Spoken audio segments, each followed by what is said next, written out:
Hi everyone, Tracy Lewis with We Are Winter Garden, Pastor Scott and Shelley from Matthew's Hope Ministries. Pastor Scott is the founder and CEO and president of Matthew's Hope, and Shelley is the vice president and executive director for Matthew's Hope. Shelley, can you give... What do they call this, Tracy? What is it we were doing here? The podcast? Yeah, what would you... No, that's Shelley's question. Oh, Shelley's going to tell us what it's called? Yes. Oh, Shelley, what's it called? What is? Oh, what it's called, what our podcast... Oh my gosh, he's absolutely right. It's not Shelley's turn yet. Welcome to episode 3 of Straight Talk, No BS. No BS. With Matthew's Hope. Now we can get started. There you go. Thanks for keeping me in line.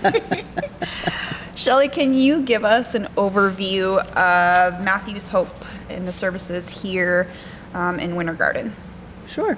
So Matthew's Hope is a ministry first and foremost, and we serve the homeless and all over Central Florida, not just Winter Garden. Okay. And we do everything from, bringing people in to serving them out in the field, as well as, we have our Moving Forward program. Okay, that's great. Pastor Scott, this is not the only location. You guys are in Brevard County as well. Can you talk a little bit about that? About 14 months ago, through an angel investor, we were able to attain a property in Cocoa, and we're now serving throughout the central Brevard area as well. I think we have 7 municipalities over there we're serving. Okay.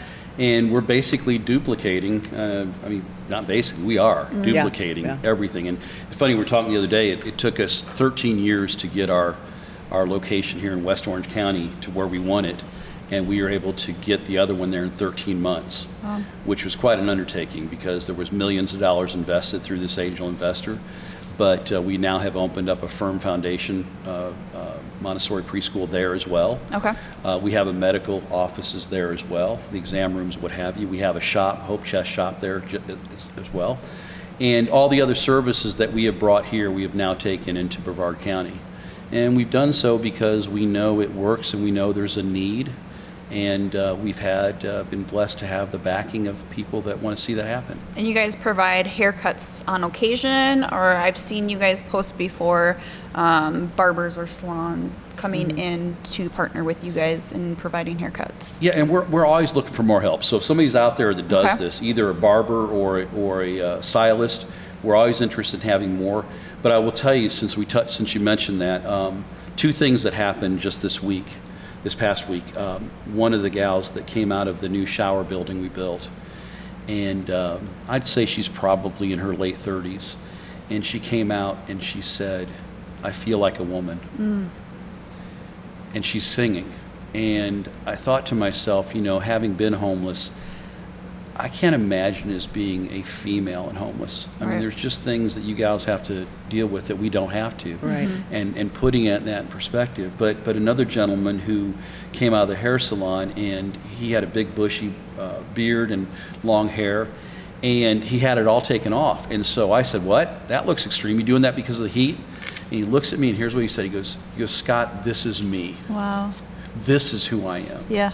He said, "I worked for 20 years for Publix. And this is how I wore my hair. I never had a beard. This is who I am." And he said, until I got hurt and couldn't work anymore.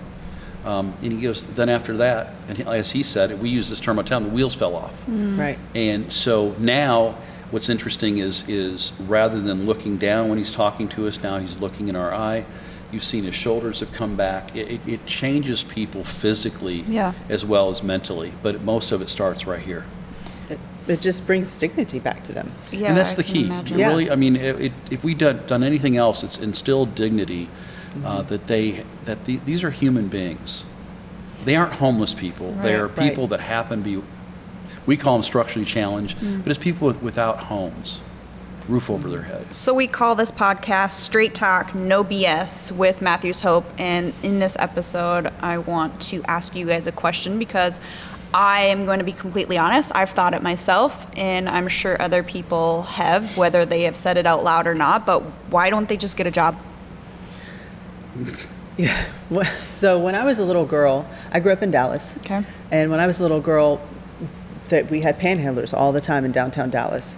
And we would be driving to church, and my dad would go, I'm not giving them money. Why don't they just get a job? And even back then, when I was a little girl, I thought, it just can't be that easy. And I didn't understand what I was thinking at the time, but the more that I have learned about, homelessness and what it takes, and people losing their IDs and not, in order to get a job, you have to have an address. You're right. You have to have 2 forms of ID. Right. And people that get stolen all the time. So it's not just as easy as somebody going to McDonald's and making $15 an hour. Right. So you touched a little bit on what's required to get a job. You need an address. Yep. Which they don't have. They need an ID, which they don't have, or it's lost or stolen. Right. And we talked a little bit about getting a haircut, taking a shower. What other things are required? I mean, we can all kind of think of it, but maybe we don't even think about it because we already have it. We already have our needs met, so we don't think, oh, well, I didn't think of that. That already is happening to me, so I didn't think of that. That's the reason why I got this job, or it was easier for me to get a job than somebody who's homeless. What else do they struggle with? What's the challenges for them? To touch on the other two is that the one thing we do is we become their address. Okay, we become their home address. So that way, because without that address, you can't work, you can't get any kind of assistance whatsoever. You have to have an address, which always kills me when we're talking about homeless people. Homeless people need an address. Right, Okay. right. How's that going to work? Okay. Right. So we become their address, number one. But also, sometimes there's more to it also, because these people have been beaten down. And they have bought into the lie that they're less than. And so a lot of it too is building their dignity again. Sometimes working with them as simple as how they address things. Pick what battles you're going to fight. Right. Okay. What language to use. Because again, there's a street language. And the street language is not going to work in most cases in most employment opportunities. So we even do mock interviews where we've brought in HR people from various companies, and we're always looking for more people to do that, to do mock interviews so they can learn what's being questioned now. What are the questions being asked? And if they've had some time where maybe they were incarcerated, whatever, maybe not start out there. Tell the truth, but you might probably don't want to say, I just got out of the 33rd. Right. Okay? Right. Leave that down before they get to know you a little bit. But training them how to go through the process and how to dress appropriately for, not every job, it doesn't make sense for some jobs for you to show up in a suit. Everybody wants to put somebody in a suit. You send a guy in a suit that's going for a construction job, and I can tell you he's not going to get it. Yeah, it's a little. Okay? It's just not going to happen. I remember, I came out of years ago, I was a commodities trader and stockbroker. And so I was wearing suits all the time. And I'd gone into construction software. And I walked in one day, and this contractor looks at me and he goes, "You with the mob?" Okay? And all of a sudden I realized, I start looking around the room, and I thought, you know what, first we got to get this jacket off. Yeah. Then I start rolling up my sleeves. I need to become part of who they were. Right. And so that's part of what we try to do, is sit down one-on-one and try to say, okay, here's, what do you want it to be when you grow up? Okay? Dream again. Okay? Because truth is, getting that job at McDonald's they're not going to survive off that. You always talk about dignity. I hear you a lot with dignity. So I guess that's good to learn what their passion is and what they probably have, we all have skills. Regardless. Well, and most have given up any kind of dream they might have. Now, I'll also tell you, we've had people that are this shy of a degree or certification. Over the years, we've had at least 4 that I can think of that had nursing degrees, but didn't have their license. They were single moms working at a local convenience store, just trying to take care of their kids. They couldn't put together those few $100s so we take care of that. Okay, and those people are no longer homeless. So it's a different thing for each person. That's why it's so important we peel that onion back. Yeah. In the last episode, we talked about children and the families that are homeless, and that's an obstacle too for them, I assume, because they have children. So how can you guys help a family who's on the street, who's willing and who's wanting to get a job, but they have a child? Well, we have our Firm Foundation School. Okay. So if you're homeless, your kids can go there for free. And then from there, if it's a sliding scale. Gotcha. So and that'll actually free up time for people to be able to work. I Right. mean, mothers are survivors. Yeah.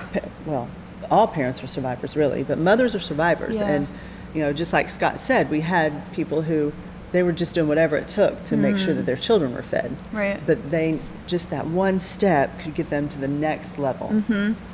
So what if somebody doesn't have the education or necessarily all the skills that will get them a job that's going to put them in a position to get an apartment, because you need first month's rent, you need last month's rent, you need a deposit. They're getting minimum wage. Right. So that, I'm assuming, is an obstacle. It's a huge obstacle. I mean, often what happens is we will let people work.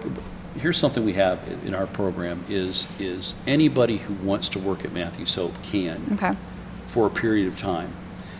What we do is we pay them points instead of dollars, but those points are backed by real dollars and allows them the opportunity. We help control how that money is spent. Okay. They want to pay child support so they can see their kids, we would pay that. Have their teeth replaced, we pay for that. If there's fines that need to be paid or things they need to save for, there's different Yeah. things if it helps them move forward towards that life of independence and self-sustainability. So, but what we do by bringing them in to allow them to work at Matthews Hope is it gives us a chance to learn their work ethic. And then working in our shop, learning how to build furniture. It starts out by sanding. They may learn how to run our CNC machines, our laser cutter. Okay. And so couple things happen. One is they may able to take that skill out into the marketplace, but at the very least it builds a confidence. So that if somebody says, "Are you comfortable on a computer?" "Yes, I am." Okay, the rest they can learn. Right.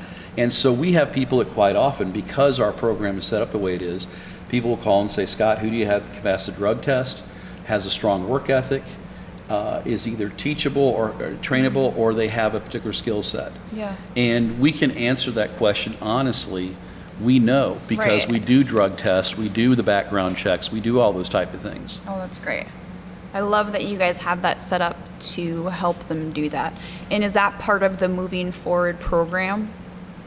Yeah, and there's various levels of moving forward. There's a lot Moving of forward, levels. the whole centers from our housing also. Okay. But what people don't understand is you got to work your way into that typically. So it's Right. not just given to people. No. It's helping them along the way to learn those skills and the life skills and the work skills and how to do all of that and get the ID and the address. Right. Okay. I was gonna actually bring that up. One of the things that we do to help them be able to get the job and move forward is if they don't have their ID, we help them get that again. And I'm sure that's an obstacle because It can be, for sure. homeless. Do they carry a folder with their social security number and all Well, of no, that? Because you start from scratch. Yeah. There's times where we literally have a book that we've developed over time, a notebook that has the different contacts throughout the country to get birth certificates and social security cards and those type of things. You have to get DD-214s Yeah. if they were in the military. So we help them get that stuff. And the unfortunate part is, let's say they came out of New York. It will take 6 months to get that.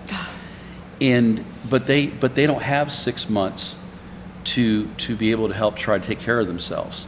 And so that's where, again, where we step in and we say, okay, well, we'll let you work with us for now, and we'll go from there. Nice. As long as someone is working, going to school for some kind of certification or degree, we're going to hang in there with them and work them through the process.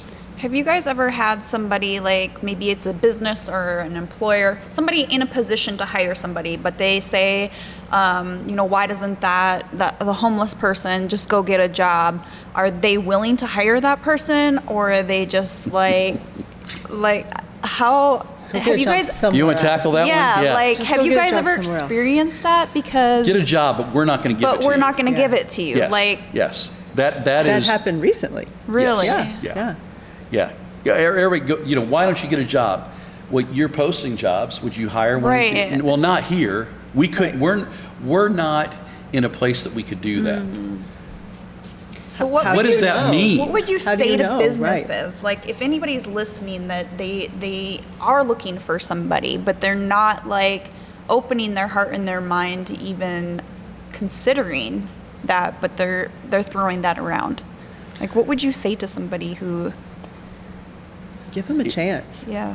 I think give them a chance, but this also, we have found that some of our folks end up being the most reliable people there are because they see their opportunities are minimal and they become very loyal. They'll be, because we teach people, if you're not early, you're late. Okay, when they're going through our program, you're clocking in and out. You are made a responsible party throughout the whole process because we want you to understand how the real world works. Right. And so if somebody says something inappropriate, does something inappropriate, we do what's called a correction action form.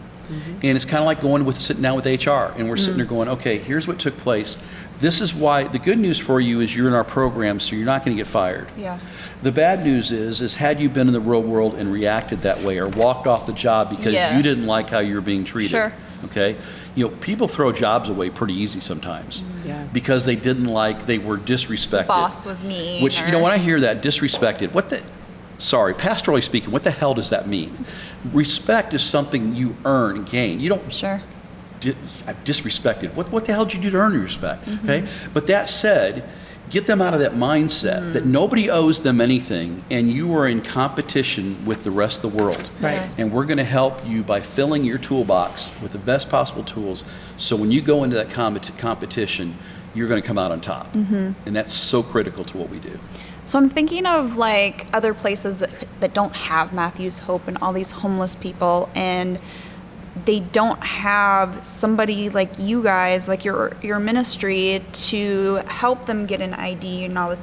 I wonder what in the world they're doing. I don't want to say the homeless people are blessed here, but we honestly as a community are blessed that you guys are here for those who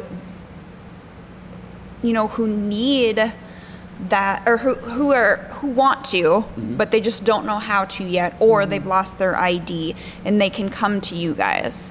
So I think that's pretty amazing that we have the resource here, but you guys couldn't be here without funds. We can't do without the community. That's bottom line. So we would not be here. What can we do? Because I have been one of those people. Why don't they just get a job? I didn't understand it. So that's why we're asking these questions, to help understand, to learn the perspective, learn the process, and what is available, and you guys are available. So how can we come alongside you guys so you can continue to do what you're doing? And Tracy, before Shelley addresses that, I want to put this out there also, is that there's more to it than just getting the IGD. See, there's a lot of really good organizations out there that do bits and pieces of what we do. The challenge is trying to bring that all together. We did that. Yeah, we did. We are who we are because out of necessity. The closest thing to us 13 years ago in Orange County was 11 miles away. 13 going 14 years later, it's 11 miles away. So we had to, as we learned of specific needs and what employers were expecting and what people needed, we just started adding it into the portfolio, if you will.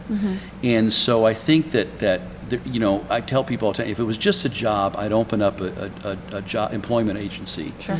If it was I just had a car, then I'd get into the car business. It's all those things and more. It's transportation. It's the ability to have a shower. I mean, I said to an employer the other day that said something kind of ugly, and I said, so if I brought a busload of guys down to you that haven't showered and don't get proper rest each night, and can't do their laundry and don't get haircuts and don't have IDs, you're willing to hire them? Yeah. Well, because of course not. That oversimplifies it. And I go, no, the point is it's not oversimplified. Yeah. It's all those things and more. Right. Okay. So you guys talked about helping them get jobs and skills. And can you talk a little bit more about the workshop? Because I've been in the workshop, I've met some of the guys there, some of the gals there, and what they're doing is amazing. And I don't think enough of the community knows about it and how they can get involved that way. So can you guys talk a little bit more about that and what we can do to support that? The great thing about the workshop is you can actually see people's work ethic, but also you see people's minds open up and they decide, they can actually do something and they're valuable. We have a girl now that came to us really broken, and she has blossomed in the workshop. You know, and she comes up with neat ideas and new ideas, and now she gets upset if somebody wants to do her idea. Yeah. And I teased one day and I said, none of this is original. We all get this stuff off of Pinterest. Yeah. But just to see her mind work, that's been the most amazing thing to me. And being given the opportunity to fail. Yeah, absolutely. Okay, and It's important. this particular individual comes from a family that has homelessness all over it, Yeah. in generational and cross-generational. And she is a very broken person. And to watch this first get out of her own head, Sure. but then having been told no your whole life, and suddenly someone says, try it, with no repercussion if it doesn't go well. Wow. And I got to tell you, we've never had someone, male or female, that has started building furniture and stuff this soon. So fast, right? So is that what right. they do at the workshop? They create furniture. They create what are Some- they building in the workshop? Sometimes they're building custom pieces. Okay. So For- anybody can call you guys and request a custom piece. You guys get a price to them, and then that helps not only support those who are making this stuff, but then it also supports to help with their Cover what was program. the Matthew Hope Bucks? Is that what they're called? Pastor Bucks? Pastor Yeah. Bucks. Yeah. Yeah. Okay. Yeah, it's I mean, they're custom furniture. We're refinishing. The only thing we take, and again, it upsets people sometimes, but we really only take wood furniture, hardwood furniture, Okay. that we can repair, refinish, or repurpose. And then we build furniture out of hardwood. Little things that are said, this just happened the other day. Someone got a quote for a little dresser. It was only $170. And they thought it was too high.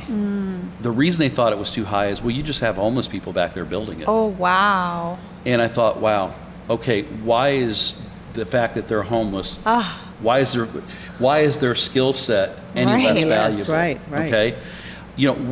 People come in here sometimes and they expect to see a thrift stop, a thrift shop here at the Hope Chest store. So yeah, I just And- wanted to ask, Yeah. where are we and what is this? We are sitting in the Hope Chest store, and people can come in here and shop daily. Okay. In here, and it's furniture that again we have built, refurnished, refinished, repurposed. I'm looking at these, Some of it is and this home is pretty decor. cool. These things are really popular for folks that are.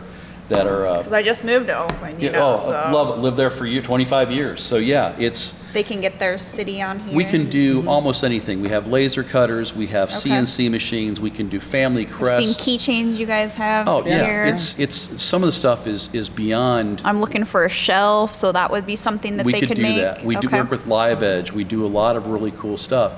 And again, it builds confidence. They feel like they have integrity because we are giving an opportunity to kind of manage themselves in the process. But at the same time, what's also cool is we have former guests that are now on staff mentoring these new people. Is Greg one of those? Greg is one of those. Yeah, and So- he really has mentored this one girl, amazing, and it's not just through the wood. He's mentored her through her thinking, Wow. and this So is where I powerful. was, and it's really been neat to watch because it took a long time for us to get Greg there. Yeah. He wanted everything to be perfect, and now he's okay if somebody messes up because he knows it can be fixed. So at one of the events, he spray painted something for my son, and it's my son's favorite piece that he has. It's absolutely mind-blowing, the talent. He's very talented. And the thing is about what gave me the idea years ago was we had this piece of furniture that someone had given us, and it was broken, and one of the guys we were serving at the time says, can I try to fix that? Wow.